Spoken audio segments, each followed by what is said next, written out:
Theodobald the Stallion has no weapons at all and is basically just wearing some tattered sackcloth. He's just a bum, isn't he? He's just like a bum we found knocking about. Greetings and welcome to A Wizard's Eye on Battle Brothers. Battle Brothers is a game that I got sent a review key for by the developers, Overhype Studio. Thanks a lot for that, guys. Now, I'm starting to get a few of these review keys sent through to me, and of course I also like to pick up games randomly off of Steam fairly regularly, especially when they're nice and cheap. So I thought I needed a vehicle to be able to present these, to be able to do content on the channel without it necessarily being part of an extended Let's Play series. So Wizard's Eyes will be for trying games out, for trying out little games, new games that have cropped up. They're not going to be reviews, though. I should make that clear. I'll leave that for other people to do. If I'm doing an episode on something, then you can assume that I like it, unless I make it abundantly clear that I don't. But as a general rule, I only cover games on the channel that I like and that I'm enthusiastic about. So there we go. That is the idea behind A Wizard's Eye on. So without further ado, let us cast our Wizard's Eye upon Battle Brothers. Let's start on even, shall we? I mean, it feels a little bit like they're just not calling it easy. Easy, medium, and hard, but, you know, it even makes it easier to pick, which is, you know, it's a good thing. And that's what we're going to do. We're going to go for even. Even makes it sound fair, right? Challenging makes it sound like it's, you know, it's been pitched against you somehow. Possibly for a more experienced player. Alright, fine. Even it is. What are we going to name our company? I don't know. We'll come up with that in a sec. Maybe like the Weird Wizards or something. That's a suitable name for a mercenary company, right? Even though, as far as I know, there will be no wizards in it. It is like a fantasy setting, but I don't think there's like spellcasters hurling magic around and such. Let's choose our banner. That's obviously a good look. We could be the pig. We could be the Red Pig Company. That's pretty cool. That's fair. It's a scythe. It's like the purple scythe. The purple. That's what we're going to call ourselves. That's it. The company name is the Purple Scythe? I think that's how you spell scythe. The Purple Scythe. Yes, excellent. We are the Purple Scythe Mercenary Company, and all shall fear us across the land. Except, of course, those who hire us. They will just get really good service. Let's begin. Tip. The tip has gone. If you wanted to know what the tip said, you'll have to pause it. The Purple Scythe. You soak in the cool morning air. As the sun slowly rises, so does a new chapter in your life begin. After years of bloodying your sword for meager pay, you've saved up enough crowns to start your very own mercenary company. With you are Wolf, Bertil, and Boulder the Cruel, with whom you fought before side by side in the shield wall. You are their commander now, the leader of the Purple Scythe. As you travel the lands, you should hire new men in the villages and cities to fill your ranks. Many who offer their services will have never picked up a real weapon before. Maybe they are desperate. Maybe they are greedy for quick spoils of war. Most of them will die on the battlefield. But do not be discouraged. Such is the mercenary life, and the next village will always have new men eagerly looking for a new start in life. The lands are dangerous these times. Robbers and pillagers lay in ambush by the roads. Wild beasts roam the dark forests, and orc tribes are restless in the swamps to the east. There are rumors even of dark magic being at work. The dead rising from their graves and walking again. There is plenty of opportunity to earn good money, whether by taking on contracts you can find in the villages, cities, and strongholds all over the land, or by venturing out on your own to explore and raid. Your men look to you to give a command. They live and die for the Purple Scythe now. There you go! Wow! What an intro text! That was awesome. This is a good start. This is definitely a good start. Early access disclaimer. This version is still a heavily work in progress, etc., etc. It is an early access game. Do not expect it to be finished or fully polished. But hopefully it is at least playable. Huzzah! I love that. What a great thing to have as your OK button. Alright, so this is the tactical map. This is kind of like the overland map where you can send out your troops on their various adventures, I guess. The tutorial didn't really go into any great details. There's an abandoned graveyard, which is deadly. We may not want to go there. Orcbane Tower Patrol. Impossible. This is us. Look, right here. Like, I really like this. It's kind of like... It's got very much a kind of wargamer type aesthetic to it. Like, you've got these little icons on, like, almost like little tokens, like you would get in a board game or something. It's really nice. I like it. I like this kind of art style. It is good. Should we head into the city of Albstad? The city of Albstad, a large settlement and trading hub. This city attracts traders, mercenaries, artisans, entrepreneurs, and all kind of shady people. I mean, the people of the Purple Scythe, my mercenary company, they're not that shady, I think. What have we got? We've got 3,500 crowns, the amount of coin your mercenary company has, used to pay every man daily, as well as to hire new people and purchase equipment. We pay 30 crowns per day. We have 3,500 crowns total, which will last us 116 more days, unless we spend it on something else, or get more. Good. Provisions. The amount of provisions you have, the average man requires 2 provisions per day. On more difficult terrain, running out of provisions will lower morale and will eventually lead to your people deserting you. No one will desert the Purple Scythe. I'm certain of that. They will stay with me to the end. We have 6 provisions. We use 6 provisions per day. 146 provisions will last 24 days. We have tools and supplies. We have ammo. We have medicinal supplies, I guess, for healing our guys up. And we have a roster, 3 of 12 guys. And these are the different things that we can do. So we can buy or sell items. We can check in for a local contract, for a new contract. That's probably a good thing to do. We can take a look at our guys as well. So here's our 3 guys, our procedurally generated guys. We've got Wolf. We can actually change their names. Look, we could Balder the Cruel. Nice. Bertil, Wolf. What I might do is, if I wind up playing this game for an extended period, I'll probably start using Patreon names and stuff in here. But for now, so look, we can keep the video moving along. Let's just go with our pre-generated guys and see what they are like. So what's Wolf? These are the stats. Look at all the lovely stats. There are so many stats. This is what you want to see in an RPG. I mean, to be fair, you don't need tons and tons of stats to make it an RPG. But it's nice to have them. It's nice to have them, especially in a strategy game. So what, like, basically we've got, look, armor, health, all sorts of stuff. We'll go through it as and when it becomes important to us. I think for now we'll just kind of like skip over it. Oh look, we've got a bit of a background here. Background companion. Wolf is not known to be a big talker, but he has every right to be. He once spared you from an orc's wicked chain. With quick whirls and whips of his shield, the man deflected all manner of mortal danger. Although rather quiet, you found Wolf's place in a shield wall to be rather indispensable. Alright, Wolf, look, he's got a shield. He is a shield bearer.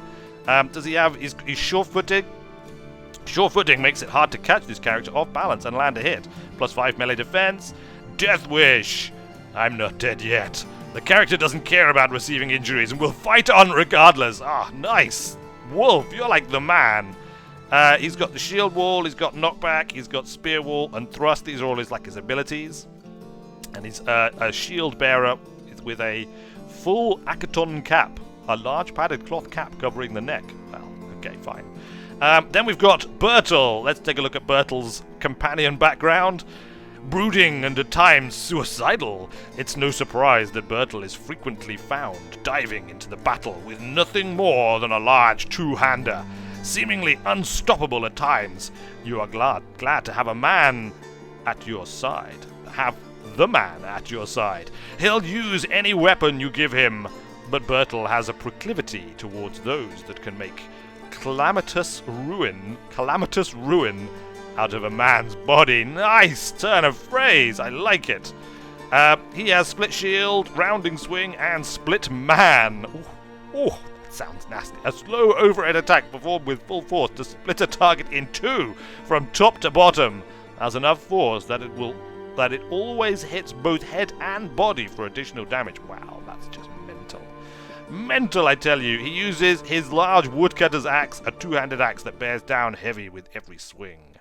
Good. Who else have we got? We've got Balder the Cruel. Oh, Balder the Cruel. What's your backstory, Boulder the Cruel? Boulder is one of the more talented marksmen that you've encountered in your travels. A poacher, a bowyer, an archer. The man's skills have gotten plenty of use. You suspect he readily accepted your offer for mercenary work, just to say he's done it all. While he has a fondness for killing from afar, Boulder's no slouch in close combat quarters. Close quarters combat. So he is equipped with a short bow, and I guess he has a knife as a backup. Oh, it's a short knife not made for combat. Well, maybe he can use it in a pinch. He's also got 10 arrows in his little quiver there. Excellent. All right, Boulder the Cruel. I'm not quite sure what makes you cruel. I guess just, you just don't really care too much about your fellow man, and you murder when necessary. Good stuff. He's got no head armor at all. Bright, this character has an easier time than most grasping new concepts and adapting to situations. 10% experience gain, that's pretty handy. Bloodthirsty, there you go, that's why he's cruel. This character is prone to excessive violence and cruelty towards his enemies. An opponent isn't good enough dead, his head needs to be on a spike. All kills are fatalities. Nice, alright. I mean, these are three fine fellows that we've got with us right now. Should we try hiring some new men? I mean, it seems like that's probably the thing to do. Like a bigger team is... Oh, look at all the people we could hire. Winrich! Winrich appeared one day in Albstad, some say, upon request of a local priest. A witch hunter, he calls himself, and he claims to have seen horrors from beyond that would drive a lesser man insane. It seems that whatever his mission was is now accomplished, and so Winrich offers his services as a mercenary. Quite an expensive mercenary. Look, 1,070 is his hiring cost. We could get Theobald the Stallion for just 80. He's cheap. Look at him. Look at him. Look at that face. Theobald only ever had one real talent, using his fish to bloody the noses of other men and not going down no matter what. Gaining notoriety as a fighter in Altdorf meant he had to fight every single proud, boasting, and drunk man who came his way. Years of martial combat practically destroyed his memory. Some think he mistook a mercenary camp as an item on his shopping list. We probably shouldn't, faff about reading every single description that comes up. Let's just hire him, because he sounds cool. And also, let's hire Winrich, because, I mean, he's, super expensive, and we probably can't afford him. But he's a witch hunter, and he's got a mad cool hat. Come, Winrich, you will join my army as well. I think that's probably enough. 5 guys, I think that's probably bound to be enough. Let's go to the available contracts and see what's for hire. You there! Yeah, you mercenary! Over here, make it fast. A man waves his hand at you, his face hidden in a beard of uniform grey, and his head crowned by a crop of hair is equally pale. Only his eyes follow you, his head hardly moving at all. As you get near, you see the man isn't quite as old as you suspected. It's not age that has withered his eyes and sunken his cheeks. His voice carries the trembles of a hard life, though he tries hard to mask it. You look like the fool I used to be, young, brash, ready to earn my keep in this hard world. It was rough, and I will never forget my band of brothers. But I take you as the sort to not stand on ceremony. You nod, glancing at a nearby sundial. Well, listen close, because there's a reason I'm still standing here today, and it's not because I'm a bastard of a man. The man's voice loses an elderly charm as, for a brief moment, the stranger's eyes dip and go blank, perhaps remembering many a lost comrade. First of all, get some more men. Almost every settlement has someone looking for something to do, so be sure to keep an eye out, and get as many as you can.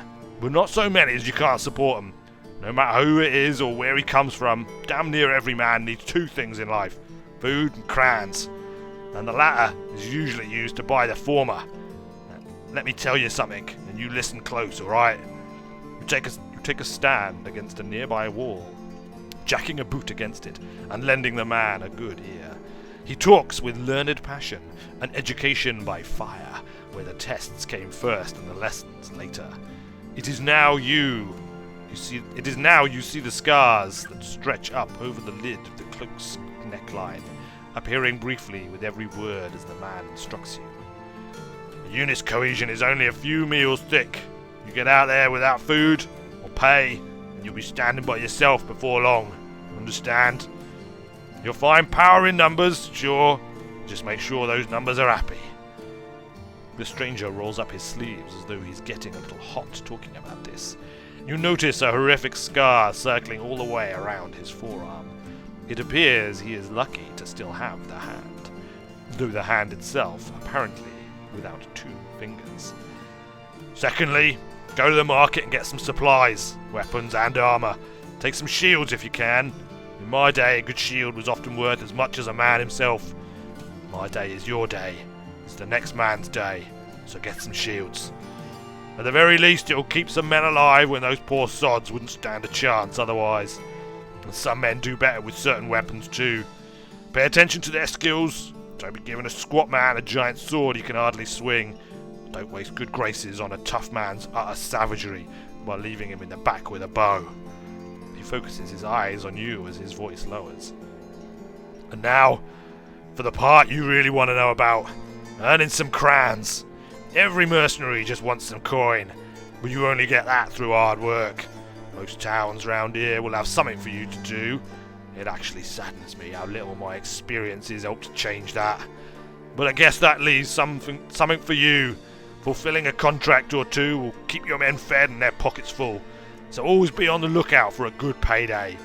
Sometimes though, you might need something in a pinch. Trust me, that time will come. If that happens, just look for the closest target to raid. It's what got me going in my prime was ruining the day of some bandits. Come to speak of it, I heard some need of mercenaries myself.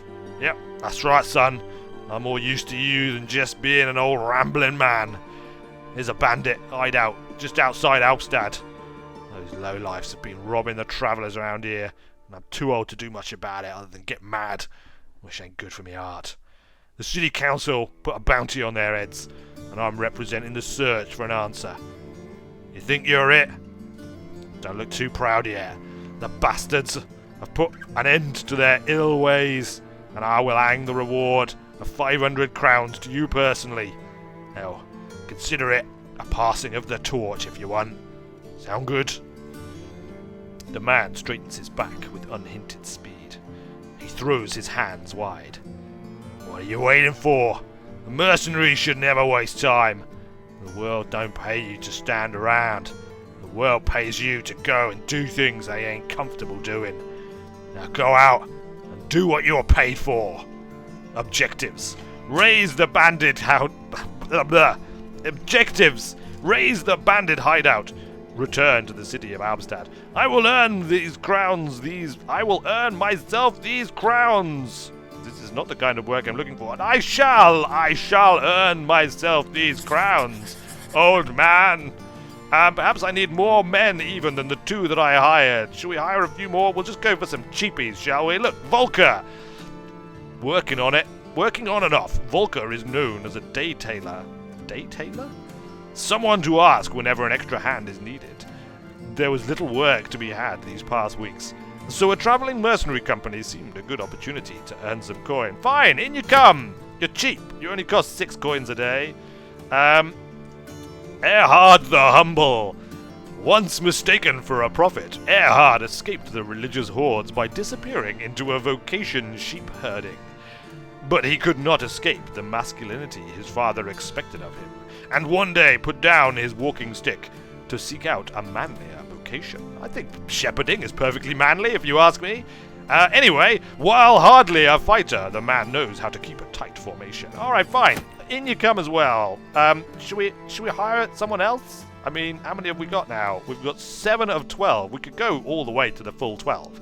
Could we? 7, 8, 9, 10, 11, 12? We could. We could literally just hire everybody. Just hire the entire team. Have we got enough coin? We haven't got enough coin for that. That would cost us too much. Should we pick up Wolfram? Do we not already have a Wolfram? I'm pretty sure we already have a Wolfram. But this Wolfram is super cheap. Look, 105 and only 4 cost a day. Life is difficult. More so for some others. Wolfram served an abusive family where the kids played with fire. He rarely made a mistake about his place in the world. One day, though, his masters beat him unconscious. When he awoke, he did so in the bed of a benevolent doctor who refused to return him to his employers. Instead, Wolfram was free to go, and his masters were told he had died. Wolfram has since sworn to never serve someone again. But Wolfram, you're gonna serve me. You're gonna serve me, and more importantly, you're gonna serve the Purple Scythe. You're hired! Good. All right, fine. I think that's enough. We've got 8 guys. I'm sure that'll be more than enough. Let's leave the rest of these here. None of them. I mean, Eugene the Deer Hunter. Well, I mean, another bow. Actually, another bow. It's kind of 63 crowns per day. We can only last 29 days with our current team.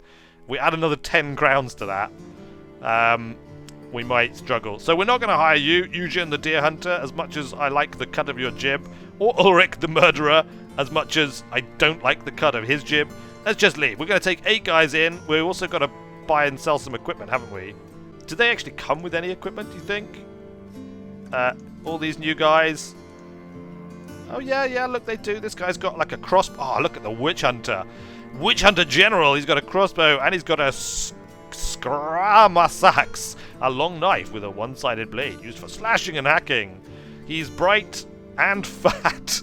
Oh no, we'd hired Winrich, the fat witch hunter. What were we thinking? Well, hopefully he'll be good with his crossbow. He does still have that awesome hat. If I take it off, look, does it actually... It does! It disappears off of his little portrait, his little icon. That's really cool. We could give his awesome hat to somebody else, but we're not going to. We're going to leave it on his head. Good. All right, fine. Fatty. Who else have we got here? We've got Volker. A knife. He's going to need a better weapon. Theodobald the Stallion has no weapons at all and is basically just wearing some tattered sackcloth. He's just a bum, isn't he? He's just like a bum we found knocking about. He cost us 8 though, so he's not the cheapest of our guys. Erhard also needs a weapon, so we need 1, 2, 3, 4 weapons and potentially armor and stuff for them as well. Have I even left myself enough money for all of this stuff? And we've not got much coin, so we're just going to give them cheapy stuff. Cheap swords for the cheap guys. Here we go, look, a short sword, pickaxe. Should we give the brawler a I'm gonna give the brawler a pickaxe. A hard head made from metal attached to a wooden handle. The pickaxe is a miner's tool used to break up rocks. As an improvised weapon, it's unwieldy but can deliver fatal injuries even through armor. Cool. All right. We need one more weapon, just a cheapy weapon to give to our worst guy, or a wooden stick. Simple wooden stick. Usually an improvised weapon. Damage 15 to 25, 15 to 35. Let's just give someone a stick. We'll give someone a stick, and they'll like it. Or my name's not. Weird Wizard, Lord of the Purple Scythes. 2 leather tunics. We'll buy a linen tunic and a padded surcoat. There we go. Look, we're down. We're like way down. We've only got 14 days worth of crowns to pay our guys, and our food supplies will only last us 9 more days. Good. What was our quest to do again? It seems like such a long time ago that we actually did it. Like the first episode is basically done. Look, this is it. Our time is up for the first episode. Unless I cut things out, we're just going to have to call it there. We'll have to actually go and do our adventuring in the next episode. So there we go. Look, a first look at Battle Brothers. We've not done anything apart from hire a team, buy some stuff, and talk to an old man who has given us a quest. But it's been thoroughly enjoyable anyway. Very well written, I have to say. Very good texts and a nice atmosphere, a nice art style. So far, it's very promising. Join me in the next part where we'll actually see if the game mechanics stack up as well. But until then, thanks a lot for watching, everybody. I have been Weird Wizard, and I will see you later. Ready? Pow! Oh, right in the gentleman's region. But again, he didn't even flinch. This barbarian is made of some seriously stern stuff. Is it even working? I'm not sure. Let's try again. Ready?